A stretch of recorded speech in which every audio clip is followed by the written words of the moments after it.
जंगली शेरों ने मिलकर एक गधे का शिकार किया, लेकिन उनमें से एक शेर ने कहा, इसे मारो मत, मेरे पास इसको लेकर एक बेहतरीन योजना है। उस योजना के तहत शेरों ने गधे को अपने साथ रखा, उसकी देखभाल करके उसका विश्वास जीत लिया। फिर एक दिन उसे वापस गधों के समाज में भेज दिया, पर इस बार वो गधा एक गधे की तरह नहीं, बल्कि वो एक शेर के समान गधों का राजा बनकर वापस आया था, जिसके पीछे सभी शेरों का साथ था। इसलिए बाकी सारे गधे इससे डरने लगे और उसके खिलाफ बोलने से कतराने लगे। अब शेर जब जब उस गधों के झुंड को देखने आते, ये गधा अपने ही समुदाय के गधे को शेरों को खाने के लिए दे देता। ये गधा गधों के बीच तो एक शेर जितना ताकतवर बन गया था, लेकिन शेरों के बीच वो अब भी एक गधा ही था।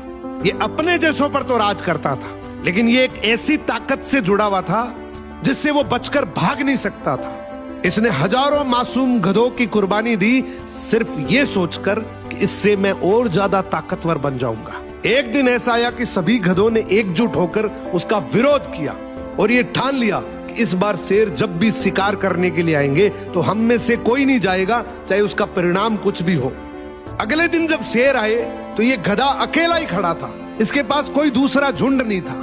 तो गधे ने शेरों से विनम्रता से कहा कि देखो साहब, मेरा खौफ अब खत्म हो गया, मेरी कोई बात नहीं मान रहा अब। तो शेरों ने डिसाइड किया कि चलो अब तू किसी काम का नहीं है तो तू ही साथ चल ले, आज का हमारा भोजन तू ही बनेगा।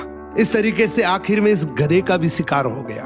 हर समाज के अंदर एक ऐसा गधा जरूर होता है जो अपने लालच के लिए, अपनी ताकत बढ़ाने के लिए अपने ही समाज को दांव पर लगा